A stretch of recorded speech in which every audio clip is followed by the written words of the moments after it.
시편 71편 1절부터 6절까지 말씀입니다. 1절입니다. 여호와여 내가 주께 피하오니 내가 영원히 수치를 당하게 하지 마소서. 주의 의로 나를 건지시며 나를 풀어주시며 주의 귀를 내게 기울이사 나를 구원하소서.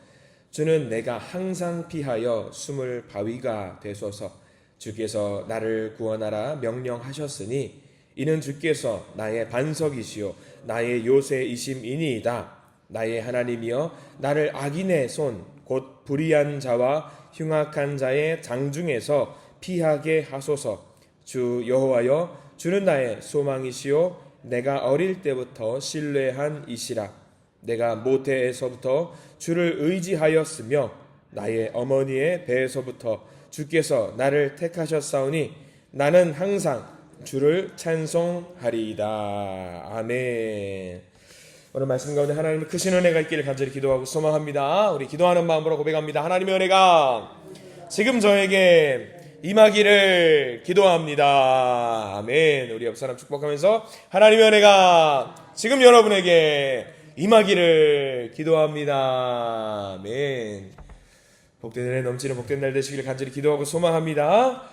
그래, 우리가 이어서 시편 71편 말씀을 또 계속해서 보게 됩니다. 시편 71편은요 조금 독특한 시입니다.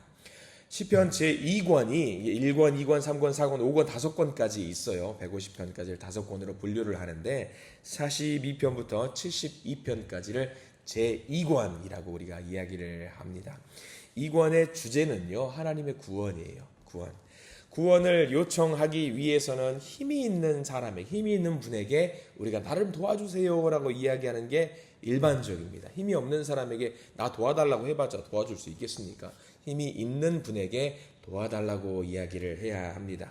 그러면 우리가 힘이 있는 분 하나님을 부르는 호칭이 여러 가지가 있잖아요. 특별히 시편에는 두 가지로 나눠요. 하나는 엘로힘이라고 하는 하나님, 전능한 하나님을 찾을 때 이 하나님이여 그렇게 외칠 때가 있고요. 하나님은 또 하나는 여호와여, 이 두 가지가 나누죠. 근데 오늘 좀 특징적인 게 시편 71편은요 무엇으로 시작하냐면 여호와여로 시작을 합니다. 전능하신 하나님께 우리가 손을 뻗어서 나 좀 도와주세요 해야 되는데 시편 71편은 특징이 하나 있다는 게 뭐냐면 여호와여. 그러면 이게 뭐가 특이해요, 목사님? 뭐가 특이해요? 하나도 안 특이해요.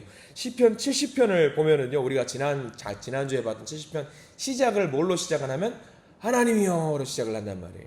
그리고 넘어가서 내일 볼 시편 72편은 뭘로 시작하냐면 마찬가지로 하나님이여로 시작해요. 근데 중간에 껴있는 71편은요 구원을 요청하는 그 분을 뭐라고 이야기하고 있냐면 여호와여라고 이야기하면서 시작을 하는 시편입니다. 좀 특이한 시편이에요. 그래서 어떤 사람들은 70편에 이어져 있는 내용이기 때문에 여호와여로 시작하는 경우가 있다라고 이야기를 합니다. 아무튼 뭐 큰 의미는 있는 건 아니지만 좀 독특한 의미로 71편이 시작이 되고 있다라는 것을 우리가 알고 있으면 됩니다. 자, 어떤 의미로 우리가 여호와여라고 하나님을 이렇게 호칭을 하는 것인가 의미를 보면은 이래서 여호와여를 찾는구나라는 것을 우리가 알 수 있는 내용이 담겨 있어요. 나에게 위로의 하나님을 찾을 때, 나를 좀 위로해 주세요 하나님을 찾을 때는 전능하신 하나님을 찾는 것보다 다정다감한 하나님을 찾는 것이 맞을 겁니다. 그래서 시편 71편은요 좀 우리가 하나님을 찾을 때 좀 다정하신 하나님, 위로하는 하나님, 나를 좀 안아주시고 내 손을 좀 잡아주시는 하나님을 지금 찾고 있구나 라는 의미를 우리가 알게 되거든요.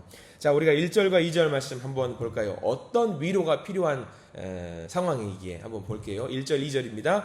여호와여 내가 주께 피하오니 내가 영원히 수치를 당하게 하지 마소서. 주의 의로 나를 건지시며 나를 풀어주시며 주의 귀를 내게 기울이사 나를 구원하소서라고 나와 있는데 어떤 상황이냐면 1절 제일 뒤에 나와 있지요. 수치를 당하게 하지 마소서. 내가 지금 어떤 모욕과 수치와 어떤 그런 상황에 처해 있는 것 같아요. 이런 상황에서 나를 좀 위로해 주세요. 내가 지금 수치를 당했습니다. 세상 가운데 있어서 열심히 살고 있는데 부끄러움을 당했습니다. 하나님 나 좀 도와주세요. 지금 이야기하고 있는 거거든요. 세상에 있을 때는 우리가 수치를 당할 일이 많이 있습니다. 여기서 말하는 수치는요 부끄러움일 수도 있고요, 어떤 세상의 공격일 수도 있고요, 내가 열심히 했는데 힘이 붙여서 감당하지 못하는 그런 상황일 수도 있는 것 같습니다. 자기의 능력으로 감당할 수 없는 그런 상황들 세상은 봐주지 않습니다. 세상은 좀 냉정한 세상이잖아요. 내가 온전히 경쟁력을 갖추지 못하면은 수치를 당할 때가 많이 있어요. 예전에 청소년 사역을 할 때 그런 경우가 굉장히 비일비재합니다. 고등학교 3학년 학생이 수험생인데 대학을 가야 되는데 수능 문제 1점으로 원하는 대학을 떨어지는 경우가 있었어요. 1점으로. 한 문제도 아니에요. 1점. 세상 서럽게 울더라고요. 교회 와서 세상에 서럽게 울고 기도하면서 인생을 다 포기한 것처럼 울어요. 위로하고 또 위로하고 위로했어요. 인생의 쓴맛을 일찍부터 깨달아 알게 된 거죠. 그래서 어디를 가야 되는데 그 학교를 못 가고 어딜 갔냐면 서울대를 못 가고 카이스트를 갔어요. 이렇게 꿀밤을 먹여주고 싶더라고요. 서울대나 카이스트나 그게 그건데 1점 모자라서 간 학교가 서울대를 못 가서 카이스트를 간 아이가 있습니다. 근데 그렇더라고요. 그 아이는 일찍부터 그걸 깨달았어요. 내가 경쟁력을 갖추고 살아야 되는구나. 이 1점 가지고 희비가 엇갈린다라는 것을 그 아이가 일찍부터 깨달았어요. 그래서 목사님 냉정해요. 냉정. 뭐가 냉정한데 1점 때문에 못 들어갔어요. 냉정해요. 라면서 울면서 이야기를 했던 것 같아요. 근데 위로가 사실 좀 안 되더라고요. 다른 아이들은 저 밑에서 놀고 있는데 위에서 그렇게 1점 때문에 떨어졌다고 하니까. 근데 마찬가지더라고요. 세상은 그 1점 때문에 등락이 결정이 되는 경우가 많이 있잖아요. 근데 그런 상황 속에서 세상의 위로가 되지 않는다라고 할지라도 하나님께 피할 수만 있다라고 한다면은 하나님께서 안아주시고 위로해 주신다라는 것이 오늘 시편 71편 기자가 이야기하고 있는 겁니다. 쉽게 생각하면 됩니다. 여호와께 피하면 수치를 당하게 하지 마소서. 우리가 부모님의 품 안에 있는 아이들은요, 수치를 당할 일이 없잖아요. 부모님의 품 안에 있으면은요, 수치를 당할 일이 전혀 없어요. 우리가 꼬맹이들 보세요. 옷을 다 벗고 있어도 부끄럽지 않아요. 부모님 곁에 있으면은 부끄러울 일이 없습니다. 시험을 좀 못 봤다라고 해서 부모님 앞에서 좌절할 필요가 없습니다. 부모님은 그저 위로해 주시거든요. 취업이 좀 되지 않았다고 해서 낭망할 일이 없습니다. 부모님 앞이면은요, 그렇잖아요. 마찬가지예요. 우리가 하나님 품에 피할 수 있고 부모님에게 하나님께 안길 수만 있다라고 한다면은요, 하나님은요 하늘의 위로를 주시는 분이라고 우리에게 약속을 해 주셨습니다. 오늘 말씀 묵상하다가요, 이 말씀이 문득 떠오르는 거예요. 이사야 25장 8절 말씀 혹시라도 메모해 두시면 참 좋을 것 같은데 위로해 주시는 말씀이 담겨 있어요. 이사야 25장 8절 제가 읽어드립니다. 어떤 위로가 담겨 있냐? 이사야 25장 8절 주 여호와께서 모든 얼굴에서 눈물을 씻기시며 자기 백성의 수치를 온 천하에서 제하시리라. 여호와께서 이같이 말씀하셨느니라. 이사야 25장 8절 말씀이에요. 울고 있는 자에게서 눈물을 닦아주시면서 자기 백성의 수치를 온 천하에서 제거하시겠다. 이게 하나님의 위로의 말씀이에요. 마치 그 말씀이 문득 떠오르는 것 같더라고요. 눈물을 씻기신다. 이미 약속하셨습니다. 그러니까 이 약속을 믿고 하나님께 나아가면은요, 우리는 하나님께서 주시는 위로를 받을 수 있다라는 것이 성경의 고백입니다. 오늘 시편 다윗을 한번 생각해 보십시오. 압살롬에게 쫓겨나갑니다. 성에서 쫓겨나가는데요, 부산하게 성에서 성 밖에서 성 뒷문에서 도망 나가는 다윗을 모든 백성들이 쳐다봐요. 야, 무슨 일이야? 왕이 지금 어디로 간대? 왜 간대? 아들에게 쫓겨간대. 도망 나간대. 사람들이 웅성거리는 소리를 다윗이 다 들어요. 얼마나 수치스럽습니까? 얼마나 부끄럽습니까? 사람들은 그렇게 말하겠죠. 야, 자식을 도대체 어떻게 키웠길래 자식에게 쫓기냐? 왕이라면서 쫓겨나가냐? 궁을 버리고 나가냐? 야, 부끄럽다. 저게 뭐냐? 사람들은 손가락질을 했겠죠. 그런 수치를 당한 다윗. 그런데 하나님께 모든 것을 맡기니까 마음이 평온해지고 하늘의 위로를 얻었던 다윗. 그리고 하나님께 맡기니까 결국 어떻게 됩니까? 그 왕권을 다시 하나님이 온전히 회복시켜 주시는 거 아니겠습니까? 하나님께 피하면 그렇게 될 수 있는 겁니다. 그래요, 우리도 세상에 살면서 잠깐 수치를 당할 수 있을지 몰라요. 근데요, 결국 하나님께서는요, 그 수치를 씻어주신다라는 말씀을 오늘 1절 말씀을 통해서 우리에게 해주고 있으십니다. 그 하나님을 믿고 따르고 온전히 의지하시는 우리 모든 믿음의 성도님들 되시기를 간절히 축원합니다. 우리 하나님은 어떤 분이길래, 우리 3절과 4절 말씀도 이어서 읽어볼까요? 우리 하나님은 어떤 분인지 3절과 4절 말씀에 나와 있어요. 3절입니다. 주는 내가 항상 피하여 숨을 바위가 되소서. 주께서 나를 구원하라 명령하셨으니 이는 주께서 나의 반석이시요 나의 요새이심이니이다. 나의 하나님이여 나를 악인의 손 곧 불의한 자와 흉악한 자의 장중에서 피하게 하소서라고 나와 있어요. 3절 말씀 잘 보십시오. 어떤 분인가? 주님은 나의 반석이시고 나의 요새이십니다. 반석과 요새에다가 동그라미 표시를 해두시기 바랍니다. 그리고 옆에다가 또 적어두세요. 시편 18편 2절 말씀에 나와 있어요. 이 내용이거든요. 시편 18편 2절의 말씀입니다. 특별히 시편 18편 2절에는요 더 자세하게 나왔어요. 하나님은 어떤 분이시냐면 반석이시고 요새이시고 나를 건지시는 분이시고 나의 하나님이시고 나의 피할 바위시고 방패시고 구원의 뿌리시고 산성이십니다 라고 하는 말씀이 시편 18편 2절 말씀에 나와 있어요. 우리 하나님이 그런 분이시라는 거예요. 그러니까 피할 수만 있으면 되는 거예요. 거기까지 가기만 하면은요 우리를 지켜주시는 분이라는 것이 성경 말씀의 고백입니다. 그리고 그런 피할 바위시고 요새이시고 산성이신 그 하나님이 이 위기의 때만 다윗을 도와주신 게 아니라는 말씀이 오늘 성경 말씀에 나와 있어요. 어디 나와 있냐? 5절과 6절 말씀이지요. 다윗을 언제부터 지켜주셨냐? 다윗이 힘들 때 지켜주신 게 아니라 언제부터? 잘 보세요. 5절과 6절 다시 한번 읽어봅니다. 시작. 주 여호와여 주는 나의 소망이시요 내가 어릴 때부터 신뢰한 이시라. 6절 내가 모태에서부터 주를 의지하였으며 나의 어머니의 배에서부터 주께서 나를 택하셨사오니 나는 항상 주를 찬송하리이다. 이 5절과 6절 언제부터 다윗을 지켜주셨다? 모태에서부터.